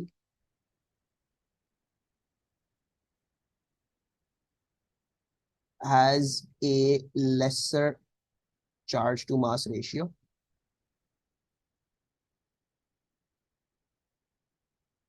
and as Q over M is inversely proportional to 1 over R square, so the radius of circular motion becomes too large for our magnetic field, right. हो सकता है जो वो circular motion हो, हमारी magnetic field इतनी ही बड़ी है, सर्कुलर मोशन इतने बड़े सर्कल में होता है, वो वैसे ही उसमें कंटेन नहीं होने वाला, वो चार्ज उसमें से बाहर ही निकल जाएगा फॉर्म. तो we won't be able to see that circular motion and measure that radius, ठीक है. अब आ जाओ इधर. State two situations in which a charge particle in a magnetic field does not experience a force.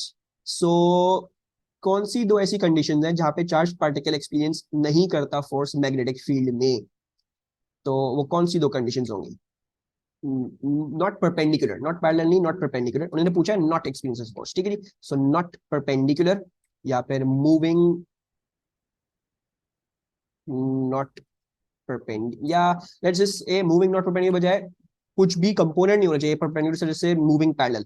Let's just से moving parallel, और moving parallel लिख देते हैं क्योंकि इसी केस में बिल्कुल फोर्स नहीं लगेगी. अगर कुछ कंपोनेंट होगा तो फिर फोर्स लगेगी. और कोई चीज, और दूसरी कोई कंडीशन जिसमें एक चार्ज को फोर्स नहीं लगेगी.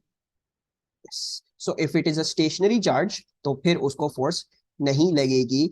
You need the charge to be moving and moving with some component perpendicular to the magnetic field, ठीक है. तो ये हो गई हमारी दो कंडीशंस.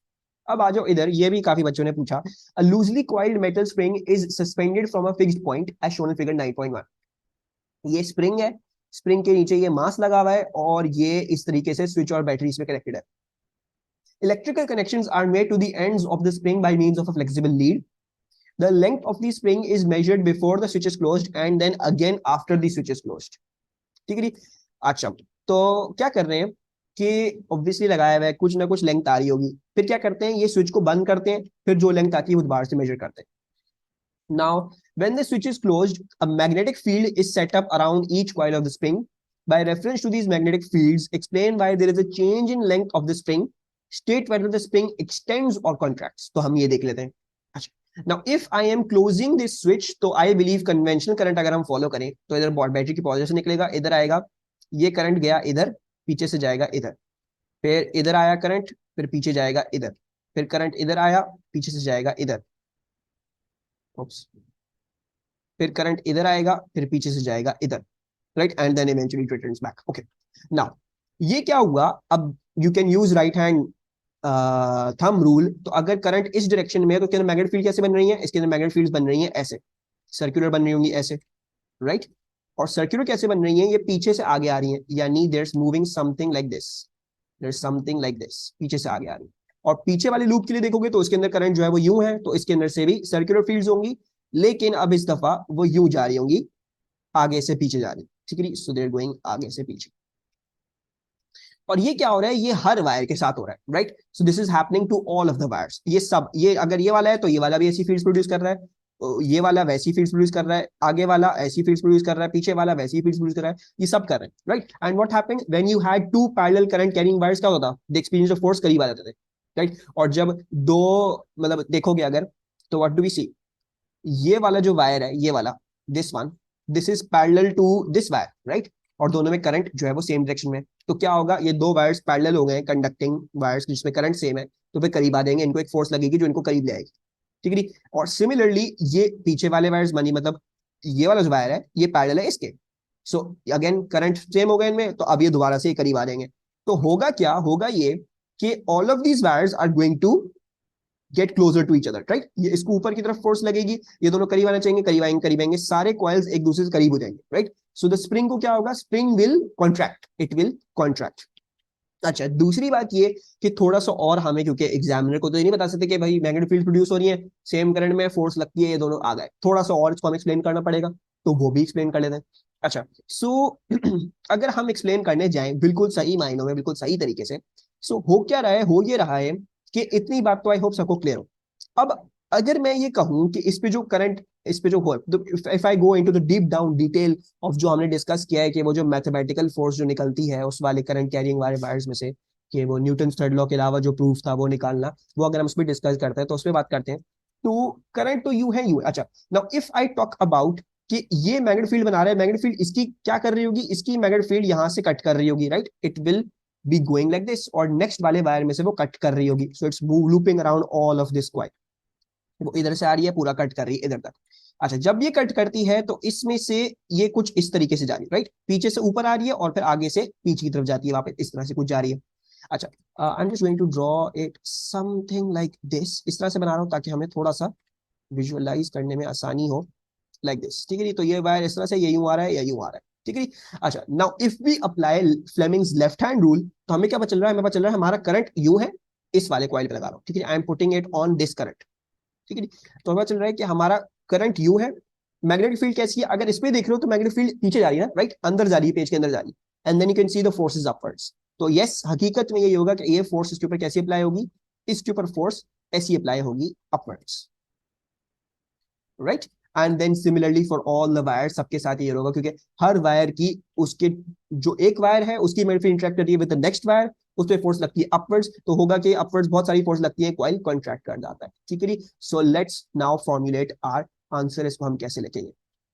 अच्छा, सो एक second, let me read the question again, फिर देखते हैं इसको. By reference to these magnetic fields, explain why there is a change in length of the spring, state whether the spring contact extends और contracts, ठीक है. So, as the switch is closed,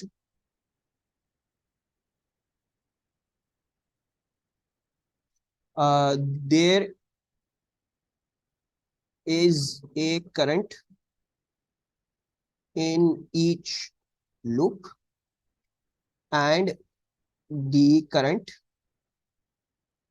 is same in direction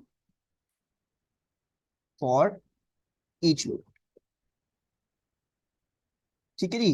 अच्छा जी, फिर क्या होता है, the wires produce circular magnetic fields that cut neighboring wires.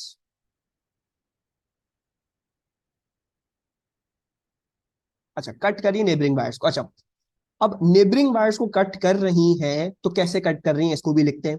तो दी current in the neighbouring wire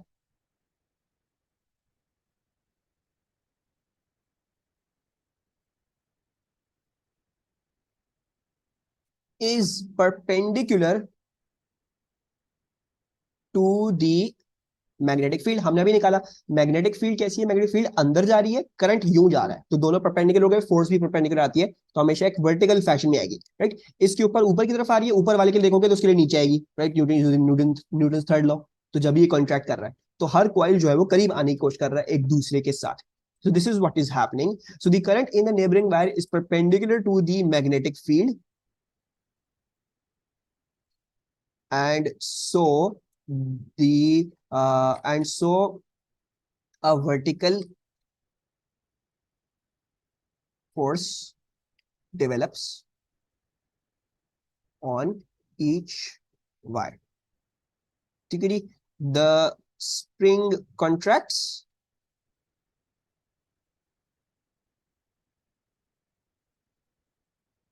as each, या बस सही है, the spring contracts, I believe इतना काफी होगा। तीन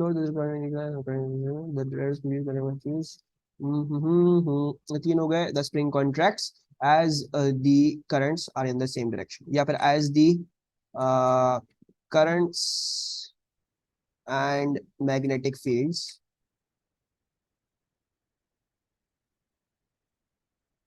are in the same direction. अब नेक्स्ट क्वेश्चन क्या है, with switch in B closed, the small mass on the free end of the spring is now made to oscillate vertically. ठीक है। सो जो स्मॉल मास था उसको वर्टिकली अब oscillate करवा रहे हैं, यानी इसको नीचे पुल किया होगा इस मास को और फिर छोड़ दिया, तो ये स्प्रिंग जो है वो कंप्रेस स्ट्रेच हो रहा है, ये इट इज ऑसिलेटिंग। अच्छा, now use the principles of electromagnetic induction, यानी आपका इलेक्ट्रोमैग्नेटिक इंडक्शन वाले चैप्टर में हम घुस गए हैं, to explain why small fluctuations of current in the spring are found to occur. अच्छा, तो अब ये करंट में फ्लक्चुएशंस क्यों आ रही, राइट। पहले तो करंट कांस्टेंट था, उसकी वजह से स्प्रिंग कांस्टेंट कंट्रैक्ट कर गया। अब जब हम इसको ऑसिलेट करवा रहे हैं तो करंट में फ्लक्चुएशंस आ रही हैं और कह रहे हैं इलेक्ट्रोमैग्नेटिक इंडक्शन के लॉज इस्तेमाल करो, तो इस्तेमाल करें तो कोई मसला नहीं है भाई। देखो, जब मास को ऑसिलेट करवा रहे हो तो क्या हो रहा होगा, तो ये हो रहा होगा कि ये जो लूप्स ऑफ वायर्स हैं, ठीक है, ये इनकी मैग्नेटिक फील्ड्स जो हैं, ये क्योंकि कॉन्टिन्यूसली मूव कर रहे हैं तो इनकी मैग्नेटिक फील्ड्स क्या कर रही हैं, वो भी मूव ही कर रही होंगी, right. So basically because these are moving, तो उसकी वजह से जो मैग्नेटिक फ्लक्स दूसरे कॉइल को काट रही होगी, राइट, इसकी जो मैग्नेटिक फ्लक्स होगी दूसरे कॉइल को जो काट रही है वो पर एक मूविंग फैक्शन में काट रही होगी। उस मूविंग की वजह से क्या हो गया, चेंज इन मैग्नेटिक फ्लक्स आ गया, change in magnetic flux linkage आ गया, तो ईएमएफ इंड्यूस होगा। तो अब क्या होगा, अब सिर्फ फोर्स नहीं अप्लाई होगा, there is not just only force developing, बल्कि ये भी होगा कि जब आप इसको हिलाओगे ना, it is moving up and down, तो उसकी वजह से चेंजिंग मैग्नेटिक फ्लक्स प्रोड्यूस होगी, चेंजिंग मैग्नेटिक फ्लक्स लिंकेज जब प्रोड्यूस होगी तो ईएमएफ इंड्यूस होगा। ईएमएफ कैसा इंड्यूस होता है, ईएमएफ हमेशा ऐसा इंड्यूस होता है जो अपोज करता है डायरेक्शन को, तो उसकी वजह से जब वो ऊपर नीचे जा रहा होगा तो उसमें ऐसे करंट्स बन रहे होंगे जो अपोज कर रहे होंगे उसको, तो उसकी वजह से ये जो करंट्स में फ्लक्चुएशन आएगी थोड़ी सी, बिकॉज जो नॉमिनल करंट जो जा रहा था उसमें फिर ये कुछ कमती बढ़ती बार बार कमती बढ़ती एज अपोजिंग जैसे हमें करनी होगी वो होता रहेगा, ठीक है। So let's write this down. So as the mass oscillates, the loops of wires moving, the loops of wires move up or down, and so the magnetic flux cutting the neighboring coils changes as there is change in magnetic flux linkage.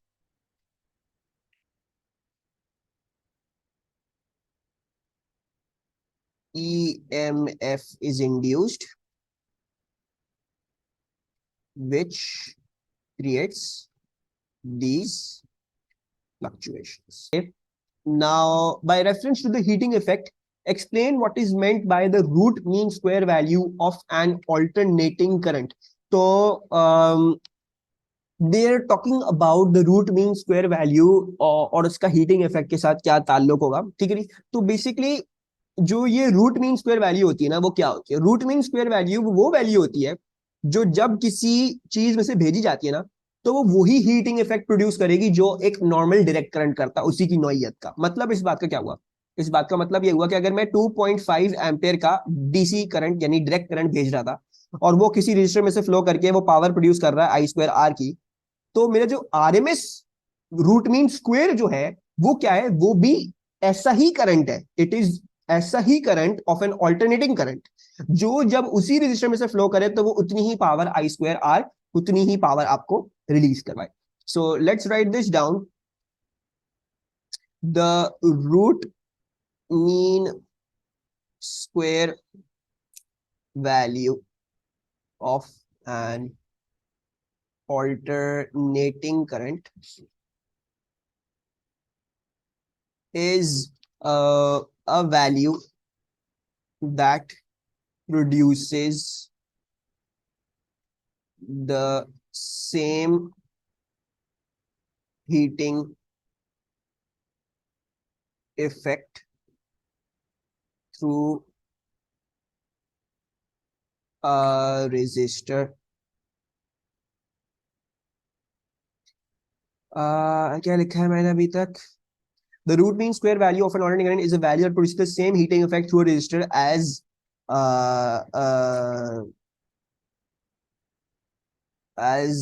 a direct current of equal value.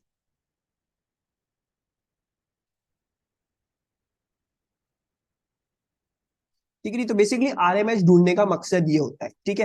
तो एक alternating current है जो 5 ampere जाता है, -5 ampere आता है, तो ये ऑल्टरनेटिंग हुआ, ठीक है जी। अब अगर मुझे इसको कंपेयर करना है, मुझे की कोई ऐसी वैल्यू निकालनी है, तो दिस विल बी 5/√2, 5/√2। तो बेसिकली मैं ये कह रहा हूं कि जो वो ऑल्टरनेटिंग करंट है 5 एम्पेयर वाला, जिसमें 5 एम्पेयर पीक है, -5 एम्पेयर पीक है, उसकी आरएमएस आती है 3.54। यानी 3.54 एम्पेयर का अगर मैं डीसी करंट भेजता तो क्या होता है? वो वही हीटिंग इफेक्ट प्रोड्यूस करता। What the purpose of RMS value is to find some current ऐसा जो अगर हम उसमें से भेजेंगे तो ये होगा कि वो वही हीटिंग इफेक्ट प्रोड्यूस करेगा अगर वो करंट में डायरेक्टली भेजेगा, ठीक है। मतलब instead of the ordinary current, if I want to find out some value जो डायरेक्ट करंट वही पावर लॉस प्रोड्यूस कर रही है, तो वो आरएमएस वैल्यू कहलाती है, ठीक है जी। सो अब आ जाओ on to the next part. The variation with time of two currents I1 and I2 are shown in figure 10.1 and 10.2. ये ऑल्टरनेटिंग करंट है साइनोसोडियल, ये ऑल्टरनेटिंग करंट है स्क्वायर वेव, ठीक है जी। We've done both of them. Use figure 10.1 to determine the peak value and the RMS value of I1. So I1 की peak value and RMS value, ठीक है। I want you guys to answer this. Peak value क्या आ रही है और RMS value क्या आ रही है हमारे पास? I believe the peak value is this, which is 2.6 amperes. और अगर मुझे इसकी RMS value निकालनी हो तो वो क्या आएगी? What would be the RMS value for this pair? कैसे जाती है आरएमएस वैल्यू? कैसे आती थी? इफ दिस इज 2.6 तो 2.6 divided by √2 shall be giving my RMS value, तो आएगी 1.8, ठीक है जी। यस अच्छा, अब I2 का निकालना है। I2 के लिए गलती से वही V0/2 वाली अप्रोच मैंने स्क्वायर वेव का बताया। स्क्वायर वेव का क्या होता है? तो स्क्वायर वेव की पीक करंट तो वही दिख रही है 2, स्क्वायर वेव की पीक करंट इज 2। अच्छा नाउ अब इसके अंदर जो फॉर्मूला लगता है ना, इसके अंदर फॉर्मूला ये लगता है कि व्हाट यू यूज इज कि कितने टाइम के लिए ये जो था वो पॉजिटिव था। मतलब बेसिकली देखो, this was on for half the cycle मतलब हाफ ऑफ द साइकिल के लिए 2 था, हाफ ऑफ द साइकिल के लिए -2 था। ठीक है, this is the very simplest case of a square wave. अब अंदेशा यही है, सिंपलेस्ट ही देंगे, उससे ज्यादा और कोई मुश्किल नहीं देंगे, लेकिन मैंने उसकी जगह भी एक और चीज सिखाई थी आप लोगों को। खैर, जो सिंपलेस्ट होती है, सिंपलेस्ट क्या होती है, उसमें जो पॉजिटिव साइकिल होती है उतनी ही देर की नेगेटिव साइकिल भी होती है। ठीक है, तो इसमें जो आरएमएस वैल्यू निकलेगी ना, वो 2 ही निकलेगी, बिकॉज वो पीक वैल्यू और RMS value for a square wave of same time period, जिसमें सॉरी सेम टाइम मतलब ऐसी स्क्वायर वो ऐसी कोई अगर स्क्वायर वेव हो जिसका पॉजिटिव साइकिल भी उतनी ही लॉन्ग है जितनी उसकी नेगेटिव साइकिल है, तो उसकी आरएमएस वैल्यू फिर उसकी पीक वैल्यू ही होती है। तो the peak value is going to be 2। I have taught this shortcut to you. अगर ये ना हो, अगर खुदा ना खास्ता ये नहीं हो, मतलब ऐसी कोई चीज ना हो, तो मैंने इसके फॉर्मूला भी बताया हुआ है। अगर पॉजिटिव साइकिल और नेगेटिव साइकिल बराबर नहीं आ रही हो, तो फिर आप क्या करोगे, आप ये करोगे कि आपको पता है टू टू कितने टाइम के लिए ऑन है, two half the time period के लिए ऑन है। If I am saying this is time period, तो two is on for half the time period, so two is on for half the time period. इसको square कर दें, plus -2 कितने time के लिए ऑन है, वो भी हाफ के लिए ऑन है, सो -2 इंटू हाफ। इसको स्क्वायर कर दें, स्क्वायर रूट कर दें, आंसर क्या आ रहा है, आंसर लेट्स एक्सटेंड वो फॉर्मूला देख लेते जरा। I don't remember the formula को, आई एम प्रीटी श्योर मैंने फॉर्मूला गलत लिख दिया। Let's see alternating current, I am getting √2 भी, मेरे पास भी √2 आ रहा है, एक सेकंड देख लेते हैं। मैंने वो फॉर्मूला पता नहीं क्या लिखवाया था। खैर वो कुछ खास आता नहीं है, स्पेशली ये जो है ना स्क्वायर वेव वाली चीज इतनी नहीं आती। आई थिंक ये था स्क्वायर वेव वाली जो चीज होती है ना, वो इतनी नहीं आती है। हाँ सॉरी माय बैड। तो आप सिर्फ वोल्टेज को स्क्वायर करोगे, जितने फ्रैक्शन ऑफ टाइम के लिए वो ऑन था, और फिर इसको स्क्वायर रूट कर दोगे। तो अगर वो 2 स्क्वायर इंटू हाफ, ठीक है जी, और फिर ऐड करना है उसमें -2 का स्क्वायर, और फिर उसको भी हाफ से मल्टीप्लाई करना है, और फिर अगर हम आंसर को स्क्वायर रूट करें तो आएगा। ठीक है, खैर फॉर्मूला ये लिखवाया है मैंने आपको, I have done this thing in class, not very important, most probably नहीं आएगा, मोस्ट प्रॉब्ली सिंपलेस्ट केस ही आएगी, तो पीक वैल्यू ही देख के आरएमएस वैल्यू लिख देना। ठीक है जी, but try to keep this in the back of your head. नहीं रहता तो आई वोंट से एनीथिंग, कोई मसला नहीं है, एक मार्क है, हम सब चीजें याद नहीं रख सकते उसके लिए। लेकिन स्क्वायर वेव का अगर सिंपलेस्ट वाली केस है तो याद रखो कि पीक वैल्यू और आरएमएस वैल्यू उसकी सेम होती है। आई एम वेरी भुलक्कड़ भाई। अच्छा ये 2 हो गया। अच्छा, the variation with time t of the supply voltage V to a house is given by the expression V equals to 240 sin kt, where V is in volts, T is in seconds, and K is a constant in with unit radian per second, यानी वही omega ही है। The frequency of the supply voltage is 50 hertz. Determine K to 2 significant figures. How do I work out this K जो omega है, अगर मुझे frequency दी हुई है? Omega का formula in terms of frequency क्या था? It was 2 pi f, right? So then 2 pi and then frequency 50 के साथ मल्टीप्लाई कर देते हैं, तो ये आ रहा होगा 100 pi, which is coming out to be yes 310 आएगा I believe. 100 into pi which is 314.16। ठीक है, we need to write this off to 2 significant figures, तो 310 हो गया। ठीक है, the supply voltage is applied to a heater, the mean power of the heater is this much, calculate the resistance of the heater। तो mean power बोल रहे हैं, power equals to I square R, right? I square इस्तेमाल करें, क्या इस्तेमाल करें, को सप्लाई वोल्टेज लगाया हमने। ठीक है, तो अगर हमें वोल्टेज के थ्रू बोल रहे हैं, ठीक है, क्योंकि मुझे मेरे पास इधर वोल्टेज होगा, V नॉट होगा, तो I just use the V square over R वाली अप्रोच। अच्छा, दूसरी बात जो इसमें जो मेक श्योर करनी है वो ये है कि ऑल्टरनेट करने के लिए आपने आरएमएस इस्तेमाल करना है, तो ये V स्क्वायर आरएमएस है। ठीक है, अच्छा V स्क्वायर आरएमएस कैसे निकलेगी, ये क्या है, this is the peak voltage, this is the peak voltage. तो आपको क्या करना पड़ेगा, आपको 240 over √2 whole square divided by the resistance, this equals to 3.2 into 10 to the power 3. What are we getting as R? I am getting a resistance of 9 ohms. सही किया मैंने? ठीक है, मैंने ये कैलकुलेट किया और ये चीज इधर जाके डिवाइड कर दी। So I am getting a resistance of 9 ohms. So now हमें कितना लिखना है, हमें इसको 2 significant लिखना है। So I'll write this जबरदस्ती 9.0। ठीक है, 2 significant वैल्यू इस्तेमाल करिए। अच्छा, अब इधर आ जाओ, किधर आ गए हैं, state the purpose of computer tomography scanning. कभी ऐसा सवाल देखा है भाई, पर्पस क्या है सीटी स्कैनिंग का, सीटी स्कैनिंग करते क्यों है? 3D image. तो very good. So to produce 3D image of a body, और अगर वो सिर्फ पूछते एक्सरेज क्यों करते हैं तो फिर क्या लिखते सब? Why do you do X-rays?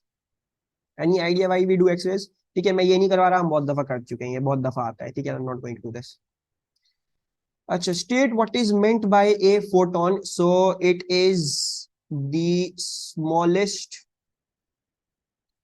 packet slash quantum of energy of electromagnetic radiation. कोई जवाब नहीं दिया हमें. इफ अगर पूछते कि सीटी स्कैन से अगर बोलते एक्सरेज, सो एक्सरेज क्यों करवाते हैं हम? Any idea? अगर सीटी स्कैन नहीं करवाते पूरा तो सिर्फ एक्सरे किस काम के लिए इस्तेमाल होता है? कभी एक्सरे हुआ है किसी का?